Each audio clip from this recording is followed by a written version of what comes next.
Yep. -1 Thatscar, +1 Dismember. And it's a Trevor, mirror match. A mirror match. Wow. Wow. Are they? They're playing the same main deck. One land is different. Interesting. Yeah. Looks like Trevor Hunt decided to play a Plains. One Plains. Yep. One Plains. So we're already in turn 2 here. Trevor Hunt led with a Delver into a Ponder. Josh Graves only has 2 land. And Ponder right now on the stack. Now, if I'm Josh Graves, I might just counter this Ponder right here. Stops the Delver from flipping, but he chooses not to.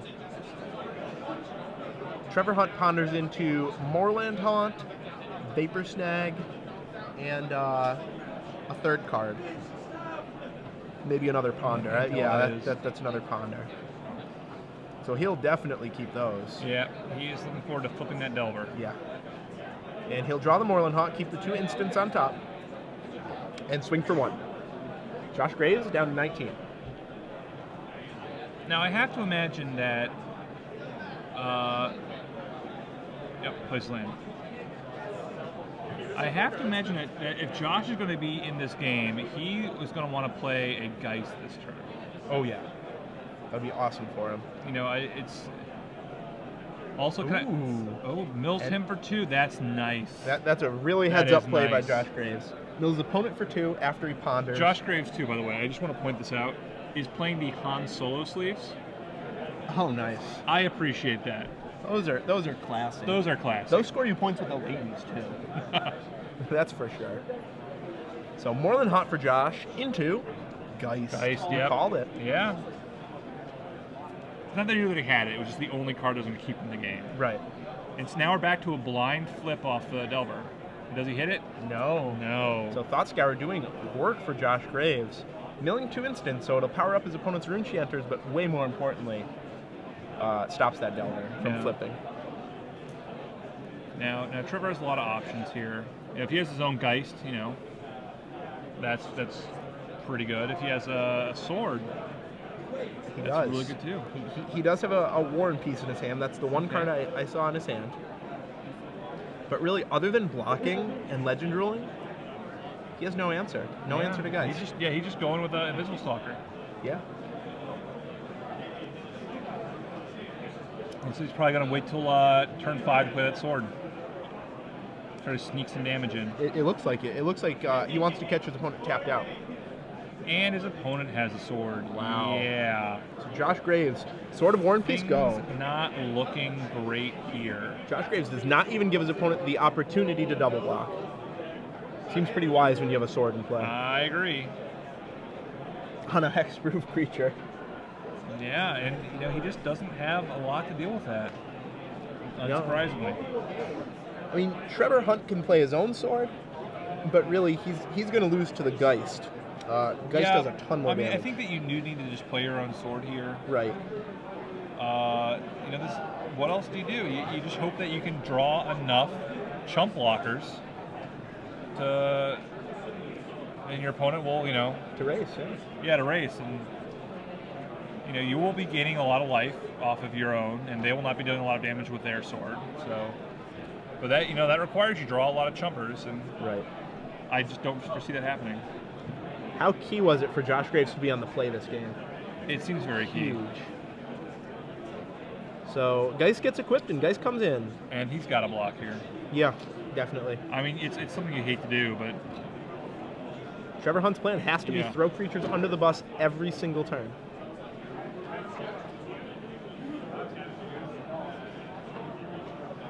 And yeah, I mean, he has 4 cards in hand, so if he takes it, he'll be taking 12 damage. Yeah, that is just way too much. Even though you gain some back, I mean, you need to get ahead of this.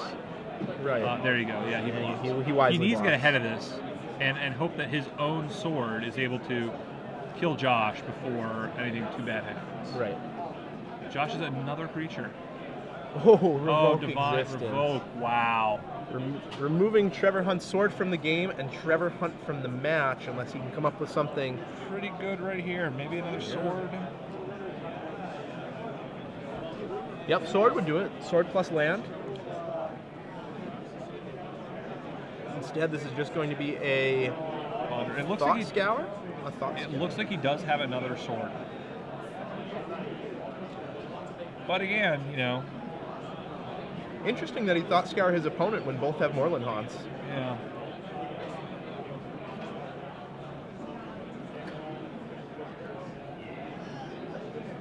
So He needs a chump blocker here. He needs to have something to stop that Geist from just killing him. yeah. Oh, it looks like Trevor Hunt has a Surgical in hand. That's why he's milling his opponent. Surgical doesn't seem very good in this matchup, though. No, it doesn't really. You know, it's great if you get in a position where you get to randomly get rid of all of their, you know, Geist or something, but... Right. But that requires you to kill a Geist, which, as we see, is pretty difficult to do. It is pretty difficult.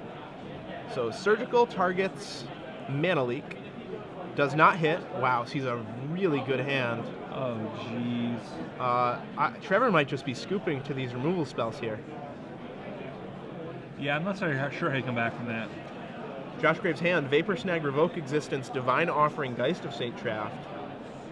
So while he doesn't have any more threats, he has 2 ways to kill swords, and he has a backup Geist, just in case, and a Vapor Snag. And Trevor can't block this turn, so he is going to take... well, I guess he can block. Yeah, if he blocks, he has no way to win the game, I don't think. Though, you know, the fact that he's going to lose both of his... I think he even has one more sword in his hand. Oh, wow. So he just drew all the swords, but his opponent drew all the removal spells. Yeah. Not much you can do there. Not really. Josh Graves was definitely set up for this. He has 2 Revokes and a Divine. On the other hand, Trevor Hunt only had 1 Divine as his only way to kill an artifact. So not really a surprise that Josh Graves is winning the equipment war here. Let's see. Stalker does his thing. Josh Graves to 17. Stalker's gonna stalk.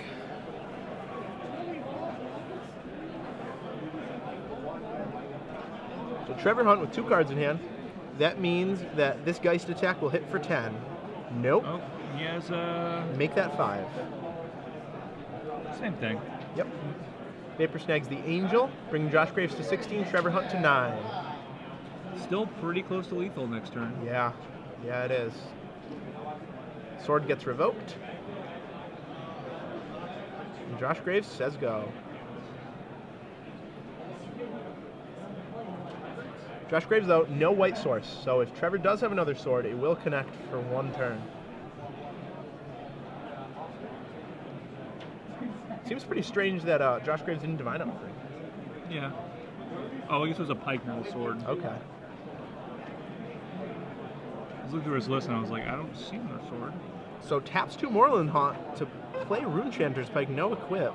Not sure what his last card is that would make that the right play. Either. Maybe a Snapcaster.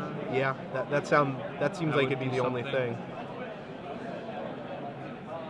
Oh, Now he packs him in. Josh Graves wins the match 2-1. Won the Sword War. That's pretty important in this mirror. Yeah. Pro white plus a hexproof creature. Just too much to deal with usually. And then just the life swings. I mean, it's right. You know, if you each have 5 cards in your hand, that's a 10 life swing every single turn.